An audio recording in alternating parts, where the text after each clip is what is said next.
स्वागत है दोस्तों। आज के मुख्य समाचार में आज देश और दुनिया से कई अहम और बड़ी खबर आ रही है। बात करेंगे हर खबर पर विस्तार से।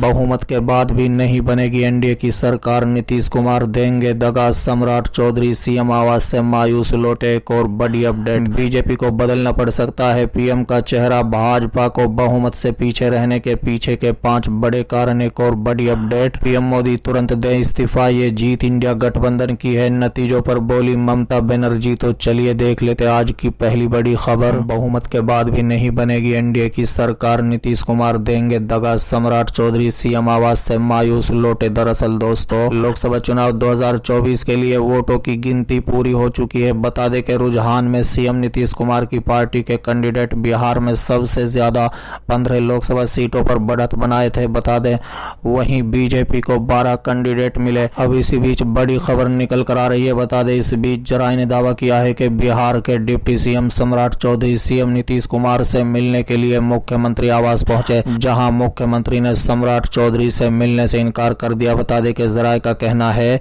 कि लोकसभा चुनाव के शुरुआती रुझानों में बीजेपी को अच्छा खासा नुकसान होता दिखा। इस बार भाजपा बहुमत के आंकड़े से 29 सीटें दूर रही। बीजेपी फिलहाल 244 सीटों पर बढ़त बनाई है। बता दें कि इसी बीच सीएम नीतीश कुमार का सम्राट चौधरी से न मिलना राजनीतिक उलटफेर की तरफ इशारा कर रहा है। नीतीश कुमार कभी भी पलटी मार सकते हैं, ऐसा इसलिए कहा जा रहा है क्योंकि नीतीश कुमार ने इससे पहले 3 बार पलटी मारी। साल 2015 में नीतीश कुमार बीजेपी से गठबंधन तोड़कर महागठबंधन में शामिल हो गए थे। उसके बाद उन्होंने साल 2017 में महागठबंधन से नाता तोड़कर बीजेपी में शामिल हुए।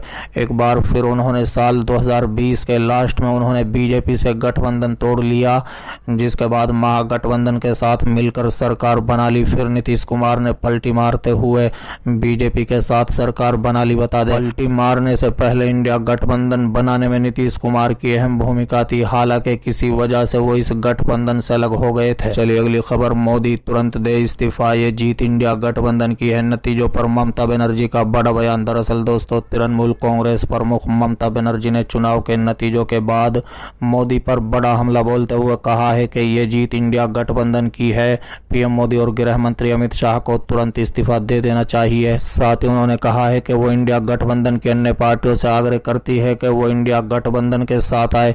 इंडिया गठबंधन की बैठक में शामिल होने के बात पर ममता बनर्जी ने कहा है कि वो कल गठबंधन की बैठक में शामिल नहीं हो पाएंगी, लेकिन अभिषेक बनर्जी बैठक में शामिल होंगे। साथ ही उन्होंने कहा है कि वो इंडिया गठबंधन का समर्थन करेंगी। वो चाहती है कि मोदी आउट और इंडिया आए, क्योंकि वो जानती है कि इंडिया के पास क्षमता है। उन्होंने कहा है कि साथ ही उन्होंने कहा था कि जब वो बोले थे 400 पार, उस समय उन्होंने कहा था कि बीजेपी को 2/3 बहुमत नहीं मिला है। उन्होंने कहा है कि आशा करती हूं कि इंडिया टीम नहीं छोड़ेगी, वो भी नहीं पिछड़ेगी।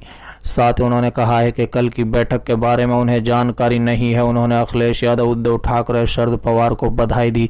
राजद नेता तेजस्वी यादव से भी बात की। तेजस्वी यादव ने कहा है कि ये सही रिजल्ट नहीं आ रहा है, वो उन पर विश्वास करती हैं। साथ ही ममता बनर्जी ने कहा है कि उन्होंने सोनिया गांधी और राहुल गांधी से मैसेज किया, लेकिन शायद उन्होंने मैसेज नहीं देखा है। उन्होंने कहा था कि जो जहां मजबूत है वहां चुनाव लड़े, चुनाव परिणाम से ये साफ हो गया है। साथ ही उन्होंने कहा है कि तृणमूल कांग्रेस देश और संविधान को बचाने के लिए स्ट्रोगर रोल निभाएगी। बीजेपी को पूर्ण बहुमत नहीं मिला है, इस कारण वो अब संविधान में संशोधन नहीं कर पाएगी। यदि अब भी ईडी और सीबीआई से परेशान किया जाएगा, इंडिया गठबंधन के नेता एक साथ मिलकर इसका मुकाबला करेंगे। यदि जरूरत पड़ी तो दिल्ली जाकर आंदोलन करेंगे।